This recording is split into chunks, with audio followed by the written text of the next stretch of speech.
Chapter 5. Conall. Conall felt the chill of the wind as it tousled his hair and rushed past his ears. Fog had settled thickly over the island and shrouded the bleak mountains around him. He inhaled deeply, tasting the salt of the sea on his tongue, while the cold, fresh air invigorated him. Only now he realized how much he had missed real life, how the theories of science had preoccupied him, snatched him with its claws into an abyss he was unable to recover from. He tried to fight it, but his thoughts returned to his cave, the books, and the question he could not answer for nearly a decade now. Or maybe it was just his mind, yearning for the addictive sensation of ecstasies. It was a long march from Dunvegan Castle to the Sky Village, and only a brief moment when they could cross the area unnoticed by the drone that roamed the island in a regular pattern. This island still fascinated him. It was grim, and the colours were always fading into the grey of the sky, but there was a mystery to this place that captivated his heart. He remembered how a group of students had fled here 15 years ago, he among them. They had been the first settlers on Skye, reclaiming a place that had been deserted for many years because of the waves of people streaming into the mega-cities. They were also the ones who brought piles and piles of printed books with them from the university library to protect them from the purge. Others followed the plea over the course of the next years, and Jed had named it solemnly, the Island of Forbidden Knowledge. It was long ago, but Conall still sensed the defeat of this escape deep in his bones. His life had been a triumph since his Cambridge years, the coding of World 5 and its victory march throughout the world as the first AI that advanced future science, up until it literally saved the world. They had prevented a global economical collapse and a devastating world war, changed the course of history, shaped the future. He had felt like a hero back then. The wind carried a loud cry, and it tore Conall out of his musings. Had he only imagined it? He exchanged glances with Jed. A moment later, another cry echoed. Voices were shouting and murmuring in the distance. Both sprinted in the direction the sounds came from, and as they ran around the curve, Conall instantly recognized the blue trucks that stood at the edge of a crumbling street. The Global Peace Army. His heart made a leap. Why would they even come to this godforsaken place? Could they have discovered the village after all? They had taken so many precautions, but the government's eyes were everywhere. Silently, they made their way up to a hill and peered over. A group of 15 soldiers had apprehended 3 villagers, 2 women returning with supplies from the fields, and a young boy. They always went in small groups, in case of discovery. Still, so close to a main road. Over 10 years of uneventful peace had made them careless. The wind was too loud to make out the words. A soldier slammed his fist into the woman's gut, and she stumbled backwards. There was a pause, another punch, and then he pulled out his gun. Conall panicked. "We have to do something." Jed remained perfectly silent for a moment and watched the scene. "And what will we do?" Conall's heartbeat accelerated. Of course, they stood no chance, but it still didn't provide a justification to watch those people die. "I don't know," Conall protested, "but we have to do something. We have to fight." "Fight?" Jed's glare was more than enough to convey his message. No other words had to be said. Conall understood clearly that Jed, and the rest of them, detested violence. They believed it was a cycle of endless suffering and death and refused to partake in it. This ideal stood before the life of any villager. Conall shook his head. "We cannot walk away." "True. We have to wait and see if they betray the location of the village." "That's it? Just let them die?" Connell's heart ached even as he imagined it. Jed let out a deep breath, nodding. A shot echoed in the valley, and Conall trembled. One woman lay dead on the ground, and blood streamed across her coat and her grey woolen sweater. The soldiers took the other woman and the young boy to task. One of them held a knife in his hand, ready to chop off anything to get the information. Before they'd kill the last one, maddening time would pass. And then he saw him. He stood amongst the soldiers, but he wasn't dressed as one. Cold sweat ran down Connell's forehead. Was it really him? He had his back towards him, and a long black cloak trimmed with leather danced in the wind. The hair was longer than Conall remembered, and nearly grey already. Maybe he was wrong, but the posture, the way he strolled over to the woman, raising his black leather glove to slam it against her face. Everything in Conall trembled when the figure finally turned, revealing a glimpse of his face. Manasseh. He could never mistake those dark eyes, nearly as dark as night itself. A ghost from his past, he feared, would come haunting him one day. But why now, after all those years? "Is it him?" Jed said. Conall nodded. Manasseh had grown old, so old that Conall, for the first time, became aware how much time had passed. But there was still this unpredictable sparkle in his eyes. The intense emotions of anger and vengeance flooded back into his mind. Suddenly, Conall realized they did not come here looking for the village. They came looking for him, and he wouldn't let others die for it. He got up and climbed down the hill behind the vehicles. Jed's voice echoed in his back, quickly drowned by the wind. Conall tiptoed towards the blue trucks and observed the scene from behind them. He was only feet away from the first soldier and hastily recalled everything he had once learned as a student in self-defense class. It was a long time since he'd fought, but the muscle memory remained. He charged at the soldier, his blood boiling. Clasping one arm around his neck, he threw him to the ground with a thud, wrenching away the rifle and pointing it towards the sky. But as he fought off two more opponents in the commotion, he felt his body weakening, muscles exhausted and aching from every movement. Strong hands seized him, piercing through his clothing and yanking him off balance. The crowd of assailants grew larger, their fists bludgeoning his body as he was dragged to the mud-soaked ground beneath. When he raised his head, Manasseh's dark eyes stared back at him.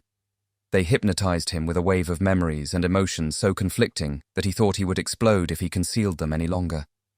After everything that had happened, he had never looked Manasseh in the eyes again, never confronted him. Instead, he had fled like a coward, because he had no choice. The moment he looked into Manasseh's eyes, he could see that the man had not forgotten. The same boiling anger was there, the same condemnation and disappointment. It felt like past and present came to a full circle, which gave him a weird sense of satisfaction. In those seconds, while Manasseh's eyes openly gave access into his soul and the hurt he had been carrying for all those years, Conall saw the man he once used to know, or at least thought he did. And again this question tore at his heart, threatening to burst it open. Why? Why have you done this to me? Manasseh made a movement with his hand, dismissing the moment, and the soldiers pulled Conall to his feet. A shame you never came crawling out of your hole. Manasseh's voice sounded tired, deeper and sharper than in his memory. You made me crawl in instead. Conall felt the taste of iron in his mouth and spit blood on the ground before he replied, How do you like my farewell letter?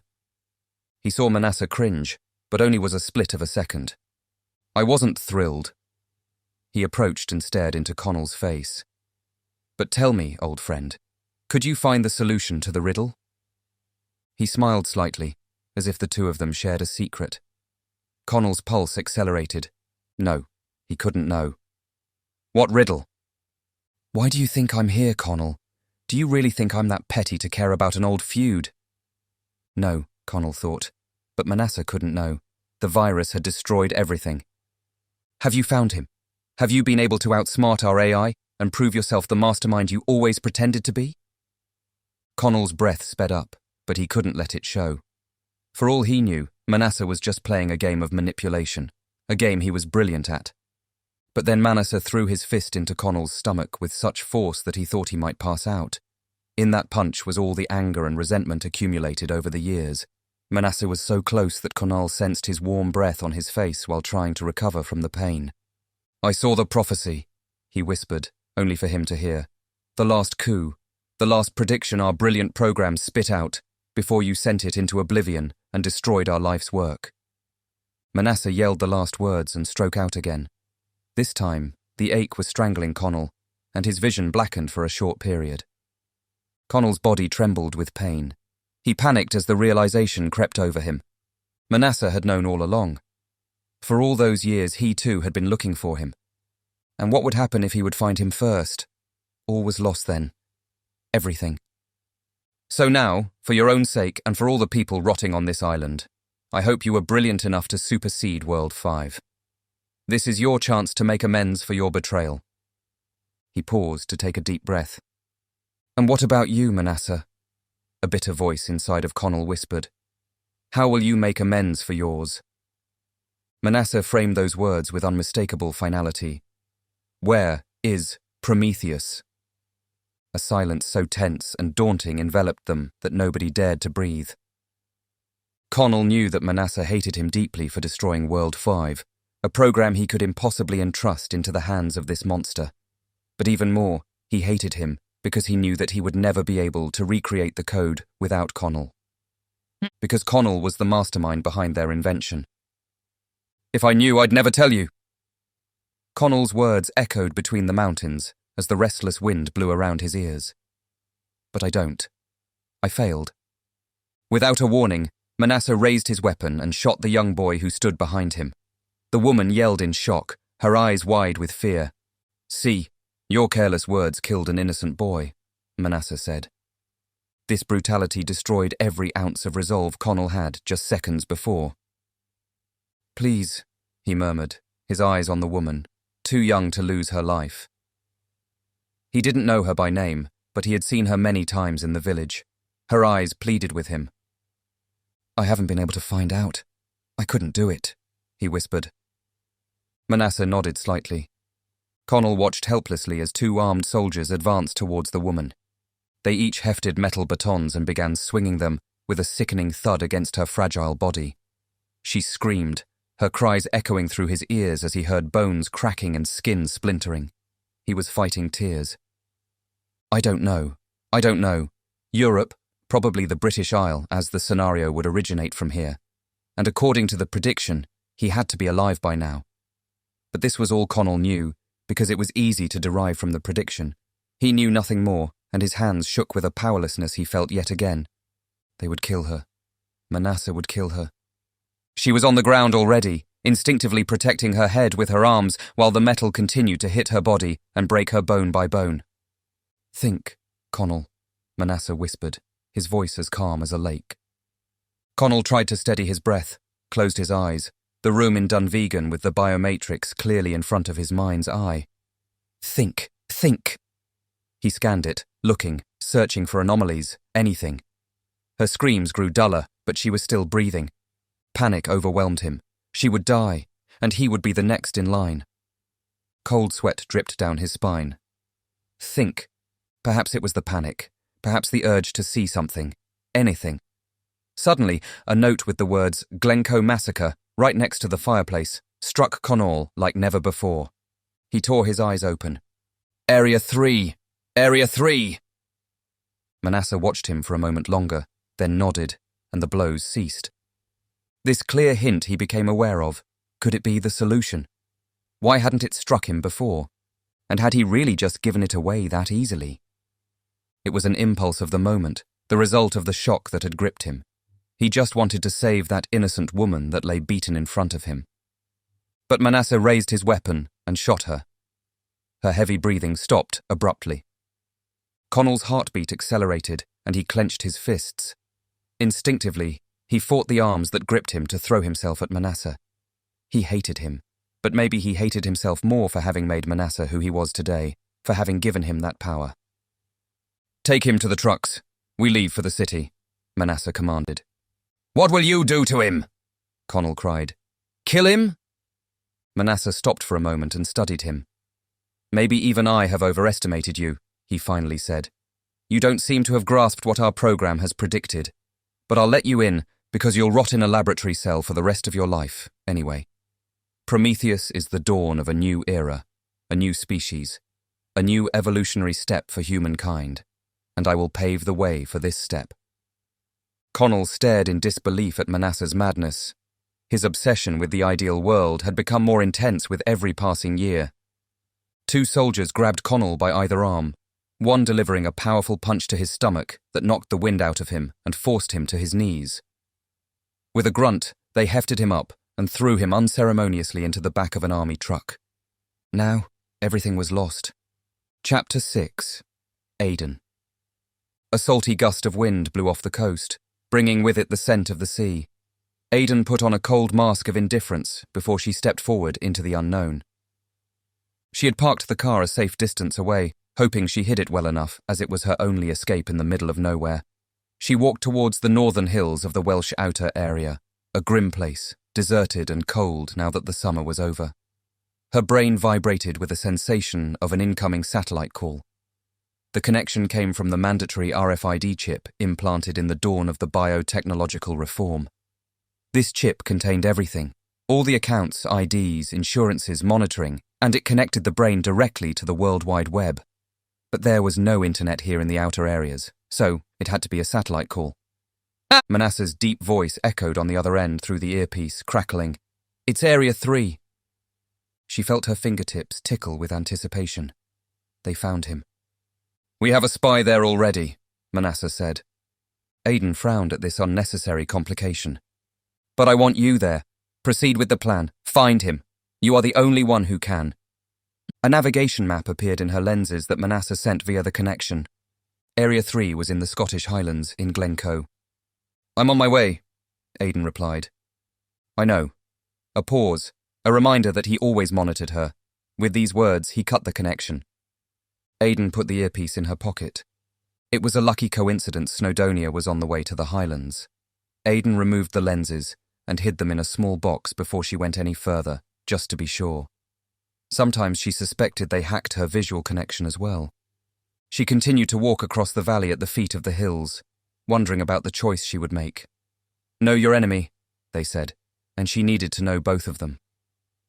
A cloaked figure appeared in the distance. There was probably an entire army hiding in the hills. Aidan cringed at the thought and covered her long red hair with a headscarf, following their customs.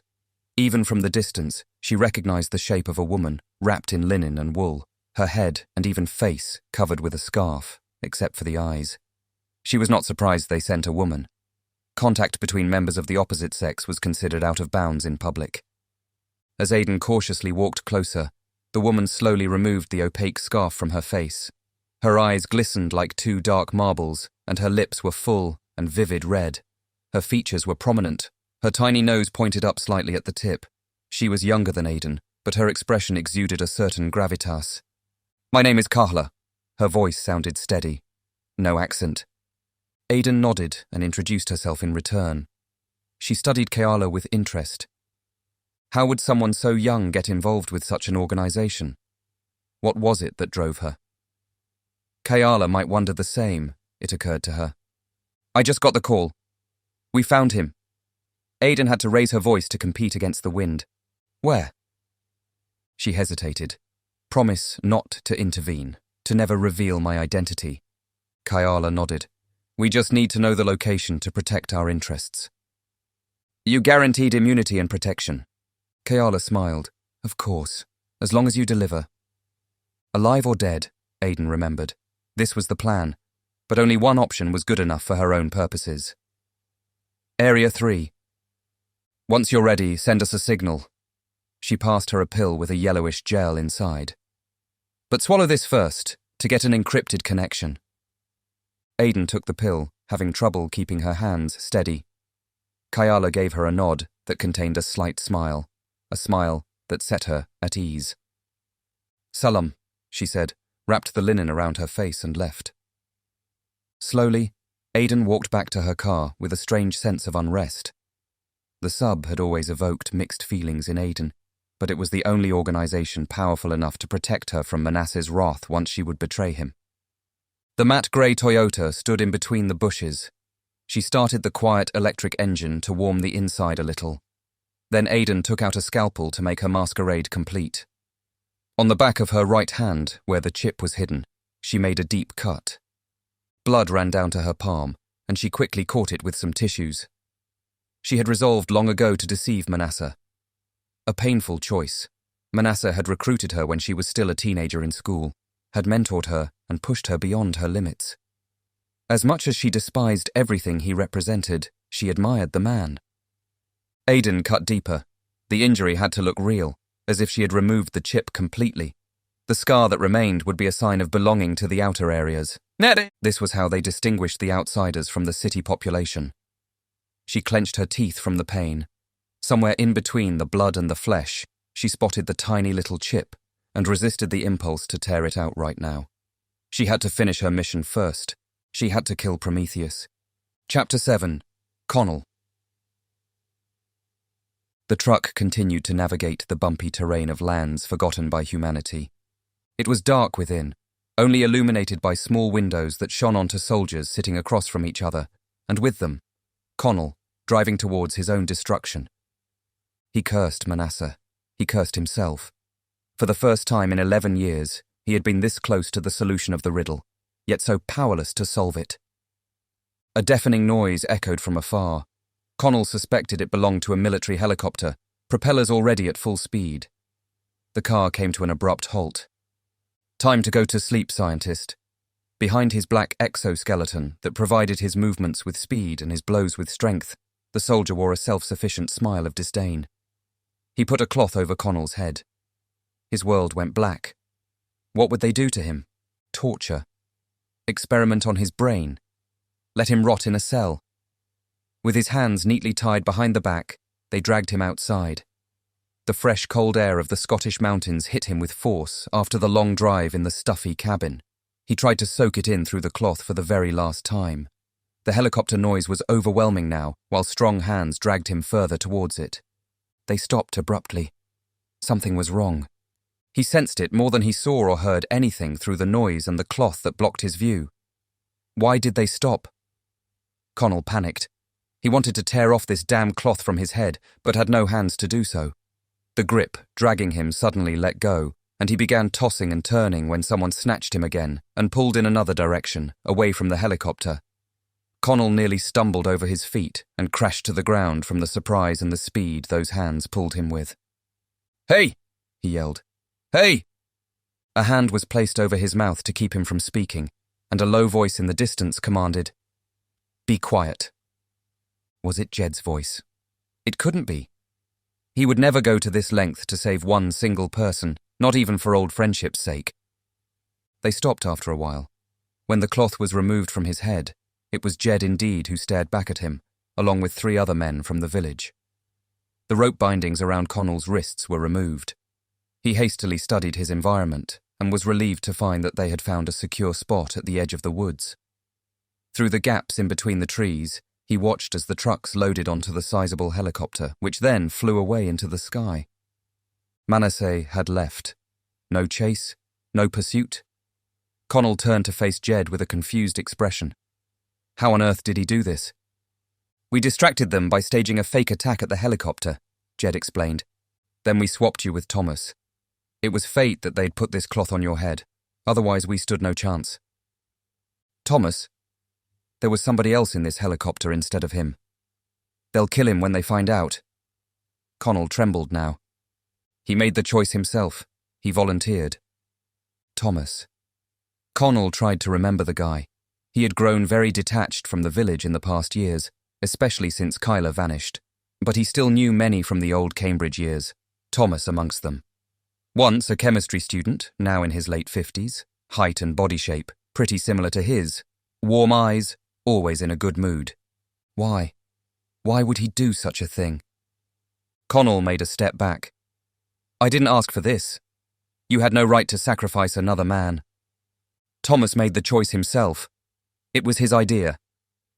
Connell's chest ached.